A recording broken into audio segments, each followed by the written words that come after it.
Bismillahirrahmanirrahim. Assalamualaikum warahmatullahi wabarakatuh. Selamat pagi anak-anakku semuanya. Saat ini kita lanjutkan pembelajaran akidah akhlak bab ketiga tentang beriman kepada hari akhir. Pasti kalian masih ingat dan harus tetap ingat, iman kepada hari akhir termasuk ke dalam rukun iman yang keberapa? Ya, betul. Rukun iman yang kelima. Iman kepada hari akhir. Hari akhir pasti akan terjadi, makanya kita harus imani, harus kita percayai. Hari akhir atau hari kiamat yang biasa kita sebut sebagai hari kiamat, di mana hari tersebut adalah hari berakhirnya seluruh kehidupan yang ada di alam semesta ini. Tidak ada satupun makhluk yang akan tersisa pada hari akhir tersebut. Ya, hari akhir adalah hanya Allah saja yang tahu kapan akan terjadi hari akhir tersebut. Seperti yang tertuang dalam LKS halaman 22, pengertian hari akhir atau hari kiamat adalah hari di mana berakhirnya seluruh kehidupan di makhluk kehidupan di dunia ini atau di alam semesta ini. Pada hari kiamat, seluruh alam semesta beserta isinya akan hancur, tidak ada yang tersisa. Nah, adapun orang yang tidak beriman kepada hari akhir itu termasuk adalah orang-orang yang kafir. Justru makanya kita harus mengimani, mempercayai adanya hari akhir. Seperti yang tertuang peristiwa hari akhir ini atau hari kiamat ini tertuang dalam surat, salah satunya adalah surat Al-Hajj ayat 7 yang berbunyi wa anna sya'ata atiyatul la raiba fiha wa annallaha yab'asu man fil kubur, yang artinya dan sungguh hari kiamat itu pasti datang, tidak ada keraguan padanya, dan sungguh Allah akan membangkitkan siapapun yang ada di dalam kubur. Jadi tidak ada yang bisa menentang hari kiamat itu. Ketika Allah sudah mengatakan pukul sekian, hari sekian, waktu sekian, kiamat itu akan tiba, maka akan terjadi. Nah, selanjutnya nama-nama hari akhir atau hari kiamat. Kita sudah tahu ya, hari kiamat itu ada dua. Ada yang kiamat kecil dan kiamat besar.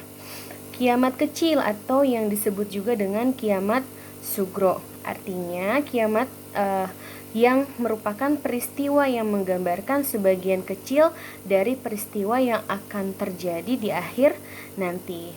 Contoh-contohnya atau tanda-tandanya, misalnya waktu itu semakin terasa lebih cepat gitu ya. Kita merasa hari ini sudah hari Rabu, perasaan kemarin baru hari Minggu deh. Nah, itulah salah satu tanda hari terasa semakin cepat.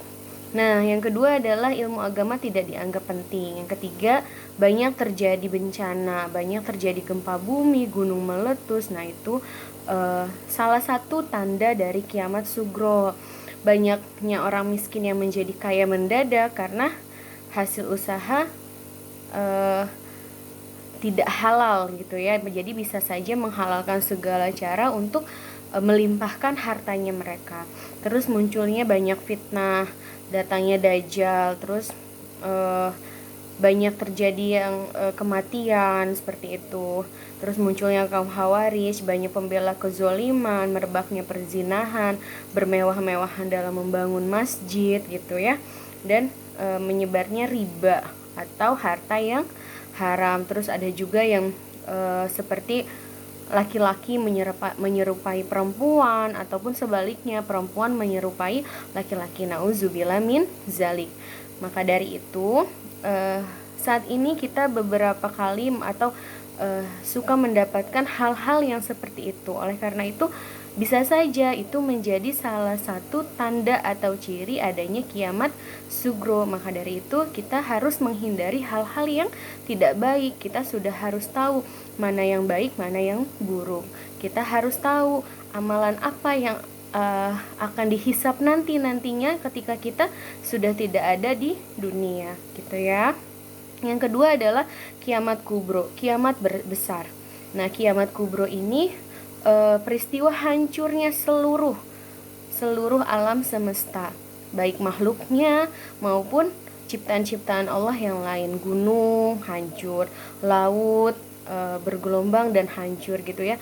Seluruh isinya di alam semesta ini akan hancur. Nah, ini adalah kiamat yang benar-benar akan terjadi. Nah, tanda-tandanya adanya yang paling merupakan tanda akan kiamat besar itu terjadi adalah terbitnya matahari dari sebelah barat, yang biasanya kita terbit matahari di sebelah timur dan terbenam di barat. Tapi ini sebaliknya, ketika kiamat besar akan terjadi, tanda yang paling menonjol adalah, yang perlu kita ketahui adalah munculnya atau terbitnya matahari dari ufuk barat, gitu ya. Yang kedua, munculnya binatang ajaib yang dapat berbicara. Yang ketiga, hampir semua orang menjadi kufur, tidak bersyukur. Kufur itu ya, kecuali sedikit sekali yang tetap beriman. Datangnya Imam Mahdi yang akan menegakkan syariat Islam. Hilangnya Al-Quran dari mushaf dan hati umat manusia hingga kehilangan pedoman. Keluarnya Al-Masih Ad-Dajjal yang merusak kesucian agama Islam. Keluarnya Ya'juj dan Ma'juj. Terus turunnya Nabi Isa alaihi salam. Dan keluarnya kabut di langit untuk memenuhi permukaan bumi, gitu ya. Nah, itulah tanda-tanda hari akhir ya. Jadi terbagi hari kiamat itu, ada kiamat sugro dan kiamat kubro.